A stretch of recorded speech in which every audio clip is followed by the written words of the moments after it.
Queridos irmãos, queridas irmãs, então esse vídeo é de número 120. A Gênesis capítulo 2, capítulo 3, né? A questão de número 20.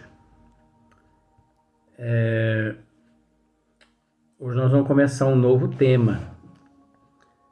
Destruição dos seres vivos uns pelos outros.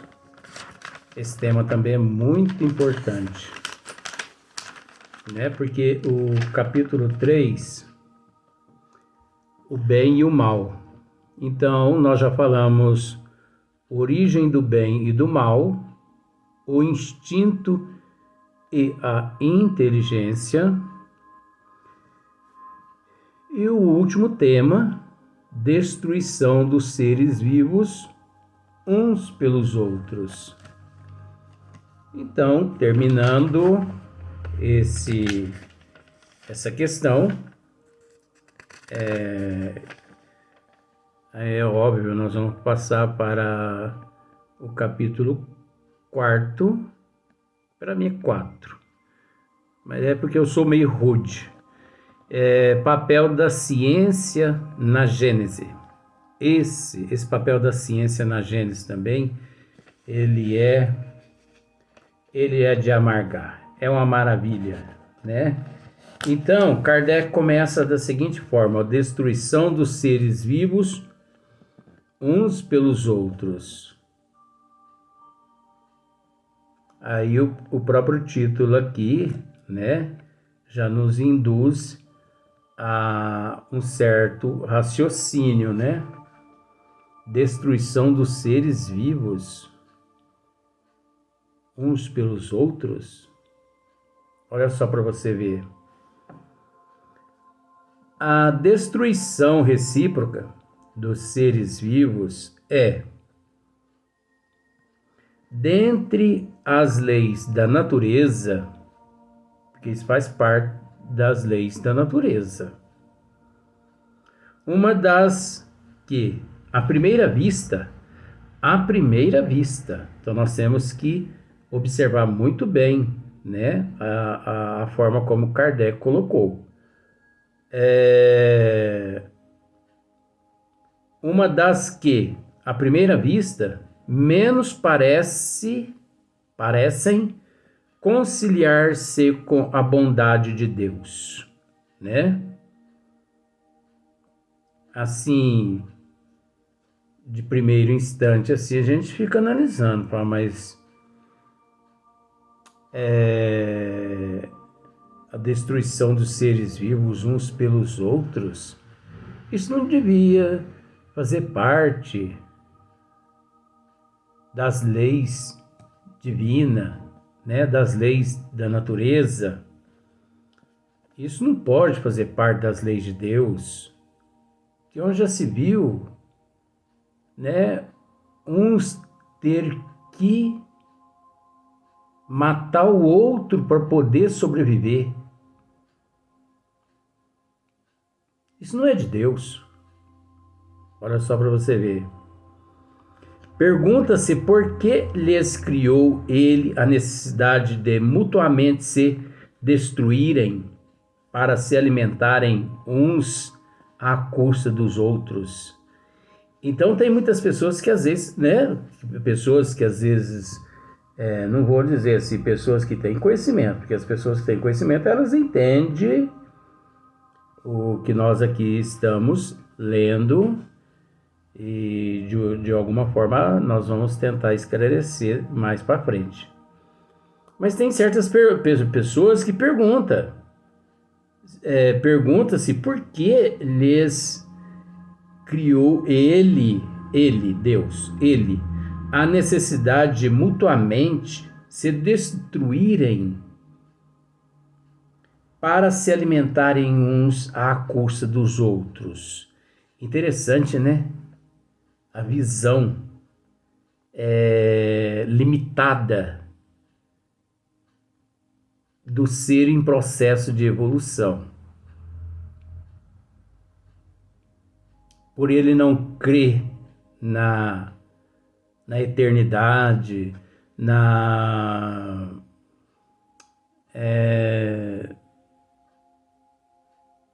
por ele não crer nas leis divinas, né? Por ele não crer na vida após a morte, na eternidade. Então, a visão, né, é muito pobre. Olha só para você ver. No entanto, Kardec continua. Para quem apenas vê a matéria e restringe a vida presente à sua visão, né? Para quem apenas vê a matéria e restringe a vida presente à sua visão, há de isso, com efeito, parecer uma imperfeição na obra divina, né? Então, para quem apenas vê a matéria e restringe a vida presente à sua visão, há de isso, com efeito, parecer uma imperfeição na obra divina. Mas, porque ele restringe apenas, né? Ele condiciona apenas a matéria, à vida presente. Ele não tem noção, geralmente essas pessoas não têm noção da imortalidade da alma, da imortalidade do ser. Essas pessoas não têm noção da evolução recíproca do ser em processo de evolução, da evolução incessantemente. Então, é natural que as pessoas pensem dessa forma. Então, por exemplo, nossa, mas isso não deve fazer parte da lei, das leis de Deus. O ser humano ter que matar, por exemplo, os animais. Vamos generalizar com os animais. Então, se nós fôssemos pensar dessa forma com relação aos animais, nós teríamos que também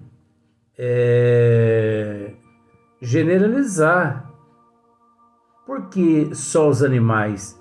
É preciso também pensar no vegetal. Ora, porque no mineral, no vegetal, no animal, no hominal, existe evolução incessantemente. Olha só para você ver aqui, ó. É que, em geral, os homens apreciam a perfeição de Deus do ponto de vista humano, não é? Porque nós achamos estranho, porque nós achamos uma imperfeição nas leis divinas, principalmente com relação à destruição, né? A destruição dos seres vivos uns pelos outros. Por que nós achamos assim uma imperfeição? Isso não é perfeito, não está relacionado aos desígnios de Deus, da evolução. Por que nós achamos? Né? Porque os homens apreciam a perfeição de Deus do ponto de vista humano, medindo-lhe a sabedoria pelo juízo que dela formam.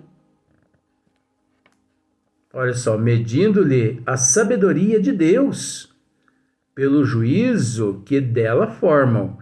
Então, será que nós temos capacidade, condições de medir a sabedoria de Deus pela nossa sabedoria, pelo nosso conhecimento. Nós não temos condições de avaliar a inteligência suprema, causa primeira de todas as coisas. Por mais que às vezes nós tecemos alguns comentários, mas esses comentários muito inútil, muito insignificante perante a grandeza do Pai. A gente tem noção disso, mas nós não podemos deixar de tecer comentário, já que reconhecemos que nos encontramos em processo de evolução e que o fato de tecer alguns comentários, não vou dizer depreciativo, porque não é depreciativo, mas e sim devido à nossa pobreza de espírito. Mesmo sabendo disso, sabemos que nos encontramos em processo de evolução, porque todo mundo tem o direito de desvendar, com todo respeito ao termo, desvendar os segredos de Deus, né? Estudar os segredos de Deus. Agora, não significa que ao estudar os segredos de Deus, nós vamos, de certa forma, com isso, nos inteirar na íntegra da grandeza de Deus. Que não, né? Então, olha só para você ver.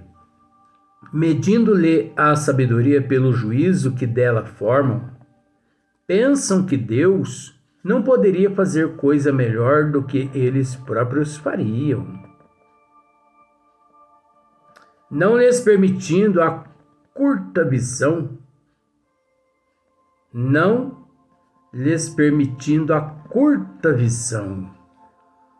porque de fato a nossa visão é muito curta, mas vejamos, aqui nesse sentido não é a visão dos olhos, é a visão de raciocínio, é a visão de bom senso, é a visão de análises, é a visão de conhecimento, é a visão de sabedoria, é a visão de cultura, é a visão de inteligência, é a visão de caráter, é a visão de moral, é a visão da plenitude do eu. Fica melhor assim. É a visão. Então a nossa visão ela ainda é muito precária. Então quando se usa esse termo, nossa visão é muito precária, não é a visão física, é um coletivo de atributos, é um coletivo de qualidades que ainda se encontra num estado assim muito primitivo,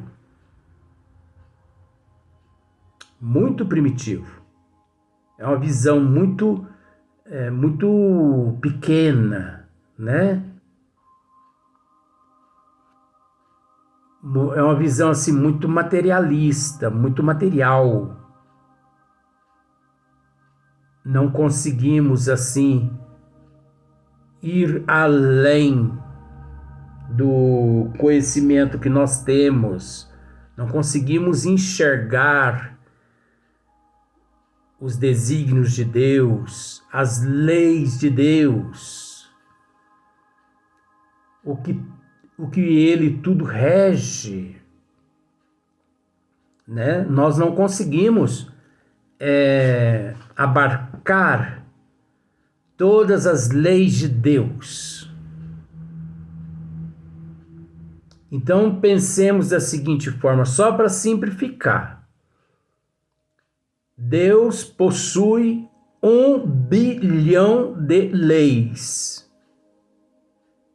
Isso é só pensando, porque não é só 1 bilhão, não. É um número,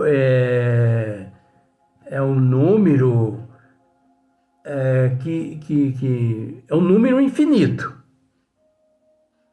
Mas só para simplificar, Deus possui 1 bilhão de leis. E desse 1 bilhão, devido ao nosso nível evolutivo, nós conseguimos entender nesse 1 bilhão, nós conseguimos entender 10 leis. Em 1 bilhão, 10 leis. Só que não significa que, pelo fato de nós entendermos 10 leis, que colocamos em prática. Não, nós sabemos que essas 10 leis faz parte dos desígnios de Deus, que faz parte desse 1 bilhão. Mas a gente não coloca em prática, porque nós somos assim muito vulnerável. A mesma hora é igual a roda de Samissal, a mesma hora que nos encontramos em cima, nos encontramos embaixo. Então, ter conhecimento das leis de Deus é ter conhecimento do princípio, do meio e do fim. Mas isso é só Deus, não é, Luiz? É. Por isso que o processo é relativo. E também é complexo. Não queiramos nós, no nível que nos encontramos, entender Deus. É nesse ponto que eu quero chegar. Não queiramos nós entendermos Deus, que nós não conseguimos. Já tivemos a oportunidade de dizer várias vezes, Jesus, que é Jesus, se encontra em processo de evolução.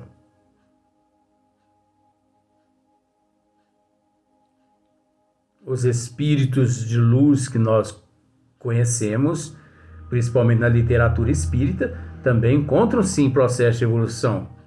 Como todos nós nos encontramos em processo de evolução.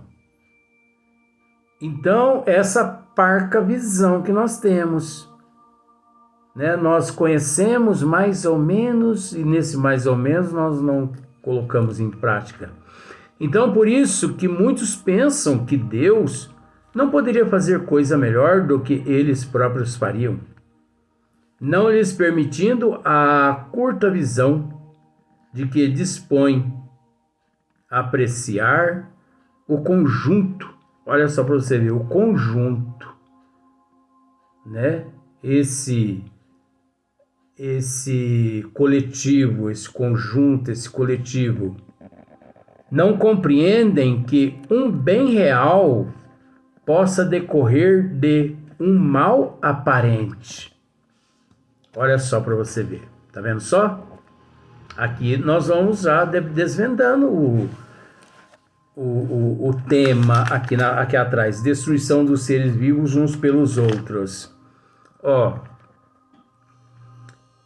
Apreciar com o conjunto. Não, os seres não compreendem com essa visão evolutiva a qual nós possuímos. Nós não compreendemos que um bem real possa decorrer de um mal aparente. Um mal aparente. Porque no nível que nós nos encontramos, essa destruição, ela faz parte da nossa evolução. Nós temos que entender o seguinte: não é que Deus, né, instituiu dessa forma. Nós é que necessitamos que assim seja, para que possamos evoluir. De uma outra forma, naturalmente, não evoluiríamos. Então é preciso entender isso, né? Um mal aparente. Só o conhecimento do princípio espiritual. Olha só. Só o conhecimento do princípio espiritual, considerado em sua verdadeira essência, e o da grande lei de unidade que constitui a harmonia da criação, pode dar ao homem a chave desse mistério e mostrar-lhe a sabedoria providencial e a harmonia, exatamente onde apenas vê uma anomalia e uma contradição. Então você entendeu. Só o conhecimento do princípio espiritual. E nós somos detentores, nós temos conhecimento do princípio espiritual. Nós não temos esse princípio, nós não temos esse conhecimento do princípio espiritual, né? Então, só o conhecimento do princípio espiritual, considerado em sua verdadeira essência, que abrange todas as leis do Criador, e o da grande lei de unidade,